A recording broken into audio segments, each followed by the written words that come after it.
સરકાર દ્વારા વિચરતી વિમુક્તિ જાતિના વિદ્યાર્થીઓને ડિપ્લોમા અભ્યાસ માટે મળતી સહાય બંધ કરી દેતા વિચરતી વિમુક્તિ જાતિના લોકોમાં રોષ ભભૂક્યો છે। આજે રોષે ભરાયેલા વિદ્યાર્થીઓ સહિત સમાજના આગેવાનો મોટી સંખ્યામાં જિલ્લા કલેક્ટર કચેરી ખાતે પહોંચ્યા અને જિલ્લા કલેક્ટરને આવેદનપત્ર પાઠવી વિદ્યાર્થીઓ સાથે થતો અન્યાય રોકવા માંગ કરી છે। જો આગામી દિવસોમાં કોઈ ઉકેલ નહીં આવે તો આગામી દિવસમાં ઉગ્ર આંદોલનની ચીમકી ઉચ્ચારી છે।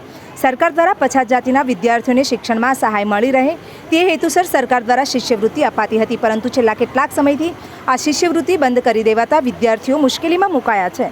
સરકાર દ્વારા મળતી આ શિષ્યવૃત્તિથી વિદ્યાર્થીઓ પોતાનો અભ્યાસ કરી શક્યા નથી, પરંતુ સરકાર દ્વારા એકાએક આ શિષ્યવૃત્તિ બંધ કરી દેવાઈ છે અને તેને જ કારણે વિદ્યાર્થીઓને શિક્ષણ મેળવવું અઘરું બન્યું છે। ત્યારે આજે વિચરતી વિમુક્ત જાતિના વિદ્યાર્થીઓ તેમજ સમાજના આગેવાનો દ્વારા સરકારના નિર્ણયના વિરોધમાં રજૂઆત કરાઈ છે। વિચલિત વિમુક્તિ જાતિના લોકો આજે એકત્રિત થઈ પાલનપુર જિલ્લા કલેક્ટર કચેરી ખાતે પહોંચ્યા અને જિલ્લા કલેક્ટરને આવેદનપત્ર પાઠવી ફરી વિચરતી વિમુક્તિ જાતિના વિદ્યાર્થીઓને ડિપ્લોમાની શિષ્યવૃત્તિ શરૂ કરવા માંગ કરાઈ છે અને જો સરકાર દ્વારા તેમની માંગ નહીં સ્વીકારાય તો આગામી દિવસમાં ઉગ્ર આંદોલનની ચીમકી ઉચ્ચારી છે। વિચરતી વિમુક્તિ જાતિની વિદ્યાર્થીનીઓનું કહેવું છે કે સરકાર દ્વારા જે શિષ્યવૃત્તિ ફાળવતી હતી તે શિષ્યવૃત્તિ થકી તેઓ અભ્યાસ કરી શકતી હતી। જો કે વિચરતી વિમુક્ત જાતિના લોકો આર્થિક રીતે પછાત હોવાથી તેમના વાલી દીકરાઓને અભ્યાસ કરાવી શકતા નથી અને દીકરીઓના સપના અધૂરા રહી જાય છે, જેથી સરકાર વહેલી તકે આ શિષ્યવૃત્તિ શરૂ કરે તેવી વિદ્યાર્થીઓએ માંગ કરી છે। શું માંગ છે? અમારી માંગ એ જ છે કે એનટીડીએનટીના વિદ્યાર્થીઓને શિષ્યવૃત્તિ મળવાપાત્રની સરકારે મનાઈ કરેલ છે, તેથી અમને શિષ્યવૃત્તિ સરકાર આપે તેથી અમે કલેક્ટર કચેરીએ અમે આવેદનપત્ર આપવામાં આવ્યા છીએ। અમારી પૂરી સમાજો બધી ભેગી થઈને આવી છે। અમે સરકારને નમ્ર વિનંતી કરીએ છીએ કે અમને આવેદનપત્ર અમે આપીએ છીએ તો અમને શિષ્યવૃત્તિ મળવાપાત્ર રહે તેવી નમ્ર વિનંતી। અત્યારે કેટલી મુશ્કેલીઓ પડે છે? અત્યારે અમને શિષ્યવૃત્તિના કારણે ખૂબ મુશ્કેલીઓ પડે છે, કારણ કે અમે નેટ સ્ત્રીઓ તો ભણતી હોય શિષ્યવૃત્તિના કારણે કે અમને ભણવા મળે અને એમાં પણ સરકાર આવી રીતે શિષ્યવૃત્તિ આપવાની મનાઈ કરે તો અમને અમારા મા બાપ પણ ઘરેથી ભણવા નથી દેતા।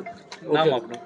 મારું નામ રાવલ ટીનાબેન ડાયાભાઈ છે, હુરપુરા ગામની વતની છું। કલેક્ટરશ્રીને અમે 40 જ્ઞાતિઓના સમુદાય દ્વારા આજે જે ડિપ્લોમા વિભાગમાં વિચરતી અને વિમુક્ત જે જાતિ આવે છે એમાં જે અભ્યાસ કરતા જે વિદ્યાર્થીઓ છે તે ડિપ્લોમા વિભાગના એમાં સરકારશ્રી દ્વારા જે સહાય મળતી હતી 50,000ની, જેના ઉપર આ સમાજ નિર્ભર છે, જે સમાજ જેના ખાવાના ફોફા છે, જેની અંદર શિક્ષણનો ગ્રોથ જે સમાજોની અંદર ઓછો છે, એની જગ્યાએ જે સહાય મળતી હતી જેના આધાર ઉપર એ સહાય બંધ કરી દેવામાં આવી છે।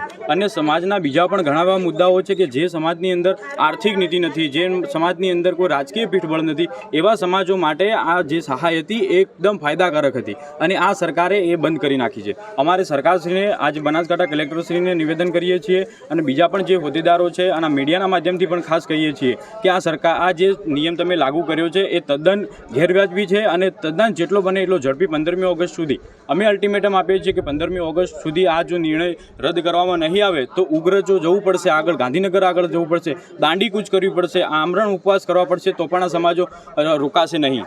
અને આ એ સમાજો છે કે પછી જો તમે આ તમારી જો નીતિ તમે જો આગળ નહીં થપાવો તો પછી આ સમાજો પછી તમારી સિસ્ટમના પણ બેકાબૂ થશે, એના તમામ જવાબદારો રાજકીય પક્ષો રહેશે। ઓકે, ડન જી। જાતિઓમાં પછાત જાતિઓ જે છે સરકારે અત્યારે જે સ્કોલરશીપ 50,000 રૂપિયા આપતી હતી એના આશરે અમારા બાળકો ભણતા હતા અને અભ્યાસ કરતા હતા, જે આશરો અમારાથી છીનવી લીધો છે।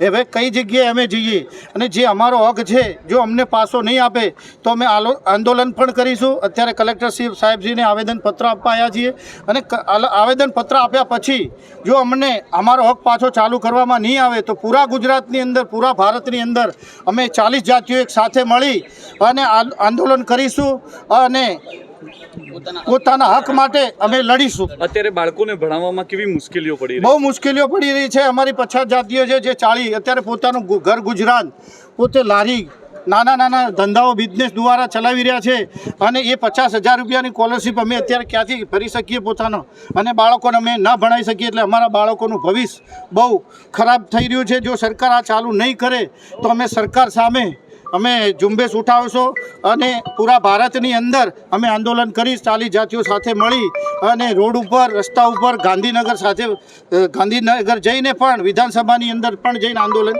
કરીશું અને અમારો હક અમે મેળવીશું। તમારું નામ? મારું નામ પટણી વિનોદભાઈ વાલજીભાઈ।